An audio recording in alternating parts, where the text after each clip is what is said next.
డీటెయిల్స్లోకి వెళ్ళినట్లయితే బీఆర్ఎస్ కార్యకర్తల జోలికి వస్తే సహించేది లేదని, దాడులు మానుకోకపోతే తీవ్ర పరిణామాలు ఉంటాయని బీఆర్ఎస్ వర్కింగ్ ప్రెసిడెంట్ కేటీఆర్ హెచ్చరించారు. బీఆర్ఎస్ కార్యకర్తలు ఉద్యమకారులని, కాంగ్రెస్ బెదిరింపులకు లొంగరని ఆయన స్పష్టం చేశారు. గెలిచిన సర్పంచులంతా ధైర్యంగా ఉండాలని, గ్రామాలకు మళ్లీ మంచి రోజులు వస్తాయని కేటీఆర్ భరోసా ఇచ్చారు.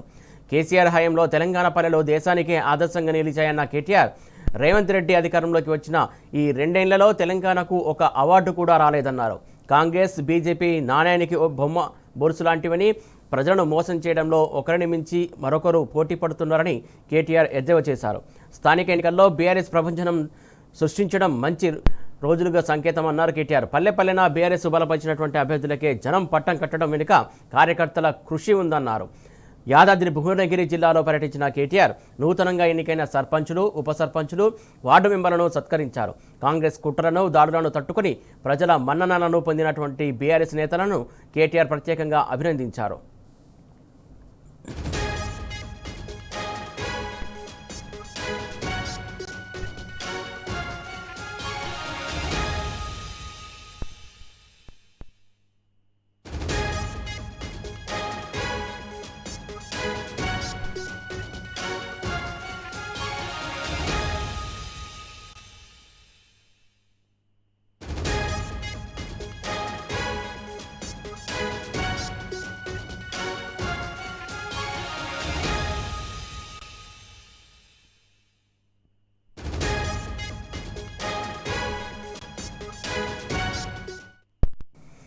బీఆర్ఎస్ కార్యకర్తల జోలికి వస్తే సహించేది లేదని, దాడులు మానుకోకపోతే తీవ్ర పరిణామాలు ఉంటాయని బీఆర్ఎస్ వర్కింగ్ ప్రెసిడెంట్ కేటీఆర్ హెచ్చరించారు. బీఆర్ఎస్ కార్యకర్తలు ఉద్యమకారులని, కాంగ్రెస్ బెదిరింపులకు లొంగరని ఆయన స్పష్టం చేశారు. గెలిచిన సర్పంచులంతా ధైర్యంగా ఉండాలని, గ్రామాలకు మళ్లీ మంచి రోజులు వస్తాయని కేటీఆర్ భరోసా ఇచ్చారు. కేసీఆర్ హయాంలో తెలంగాణ పల్లెలు దేశానికి ఆదర్శంగా నిలిచాయన్న కేటీఆర్, రేవంత్ రెడ్డి అధికారంలోకి వచ్చిన ఈ రెండేళ్లలో తెలంగాణకు ఒక అవార్డు కూడా రాలేదన్నారు. కాంగ్రెస్, బీజేపీ నాణ్యానికి బొమ్మ బొరుసు లాంటివని, ప్రజలను మోసం చేయడంలో ఒకరిని మించి మరొకరు పోటీ పడుతున్నారని కేటీఆర్ ఎద్దేవా చేశారు. స్థానిక ఎన్నికల్లో బీఆర్ఎస్ ప్రభంజనం సృష్టించడం మంచి రోజులకు సంకేతమన్నారు కేటీఆర్. పల్లెన బీఆర్ఎస్ బలపరిచినటువంటి అభ్యర్థులకే జనం పట్టం కట్టడం వెనుక కార్యకర్తల కృషి ఉందన్నారు. యాదాద్రి భువనగిరి జిల్లాలో పర్యటించిన కేటీఆర్ నూతనంగా ఎన్నికైనటువంటి సర్పంచులు, ఉప సర్పంచులు, వార్డు మెంబర్లు సత్కరించారు.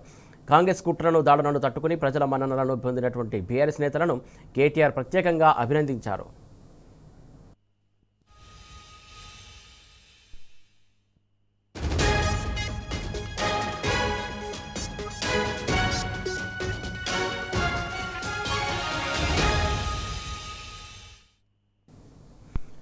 ఇక గ్రామ పంచాయతీ ఎన్నికల్లో కాంగ్రెస్ పార్టీకి దిమ్మ తిరిగే ఫలితాలు వచ్చాయి. ప్రజల తీర్పు చూసి కాంగ్రెస్ నాయకులకు షాక్ తగిలింది.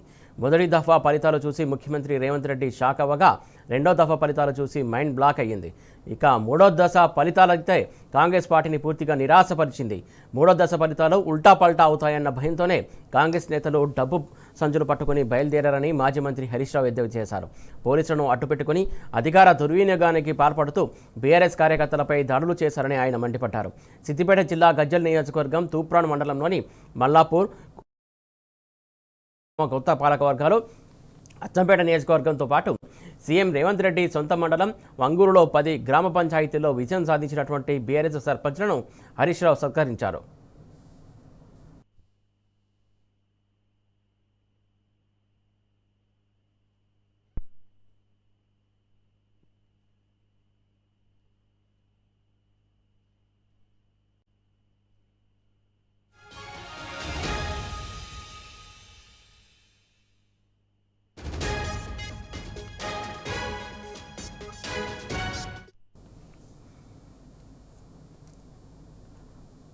రైట్, దీనికి సంబంధించి తాజా అప్డేట్స్ అందించడానికి మా కరెస్పాండెంట్ రంగసారి సిద్ధంగా ఉన్నారు. రంగసారి చెప్పండి, మొత్తానికి ఏదైతే గెలిచినటువంటి బీఆర్ఎస్ బలపరిచినటువంటి సర్పంచ్లు గెలిచిన నేపథ్యంలో వారికి మాజీ మంత్రి హరీష్ రావు సత్కరించినట్టు తెలిసింది, పెద్ద ఎత్తున సన్మానం కూడా చేసినట్టు తెలిసింది. దీనికి సంబంధించి డీటెయిల్స్ ఏంటి?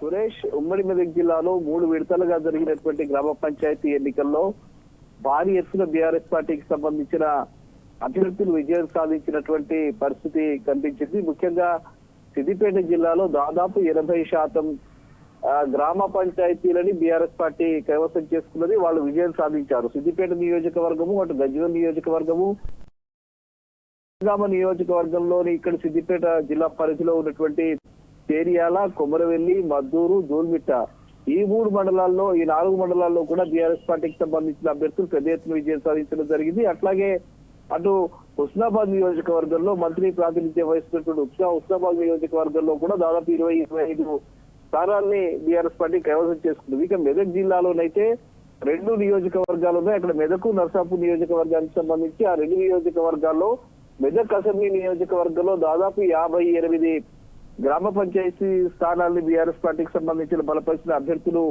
విజయం సాధించారు. అట్లాగే అటు నర్సాపూర్ నియోజకవర్గంలో దాదాపు 80-85 స్థానాల్ని బీఆర్ఎస్ పార్టీకి సంబంధించిన వాళ్ళు గెలుచుకున్నారు. ఇక సంగారెడ్డి నియోజకవర్గంలో కూడా ఇదే పరిస్థితి కనిపించింది. ముఖ్యంగా అటు నారాయణఖేడ్, జహీరాబాదు, సంగారెడ్డి, పటంచెరు పరిధిలోని ఒక 2-3 మండలాల్లో ఈ మండలాల్లో ఎన్నికలు జరిగినటువంటి పరిస్థితి. అటు ఆందోళన నియోజకవర్గంలోని చాలా మండలాల్లో కూడా బీఆర్ఎస్ పార్టీ బలపరిచినటువంటి అభ్యర్థులు మేజర్ గ్రామ పంచాయతీల్లో గులాబీ జెండాను ఎగురవేసినటువంటి పరిస్థితి నెలకొని ఉన్నది. ఈ నేపథ్యంలో ఈ రోజు మెదక్ అసెంబ్లీ నియోజకవర్గంలో గెలుపొందినటువంటి 55-56 మంది గ్రామ పంచాయతీలకు సంబంధించిన సర్పంచులను, ఉప సర్పంచులను, అక్కడ గెలిచినటువంటి వార్డు సభ్యులను మాజీ మంత్రి హరీష్ రావు ఇక్కడ ఈ మెదక్ లో జరిగినటువంటి బీఆర్ఎస్ పార్టీకి సంబంధించిన పార్టీ కార్యాలయంలో ఆయన వాళ్ళందరినీ ఘనంగా సన్మానించడం జరిగింది. ఈ సందర్భంగా ప్రాంతానికి సంబంధించిన, నియోజకవర్గానికి సంబంధించిన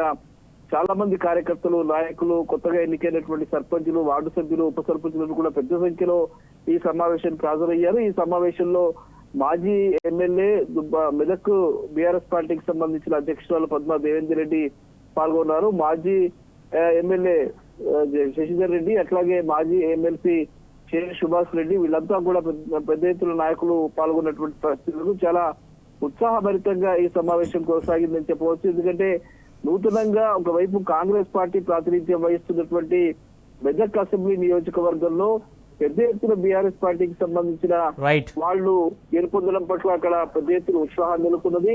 హరీష్ రావు కూడా గెలుపొందినటువంటి సర్పంచ్ అభ్యర్థులను అభినందిస్తూనే వాళ్ళు ప్రజల్లో ఉండాలి, ప్రజల్లో ఉండి మీరంతా కూడా ప్రజల మన్ననలు పొందాలని చెప్పి ఆయన ఈ సందర్భంగా చెప్పడం జరిగింది. Suresh, right, thank you Rangachari.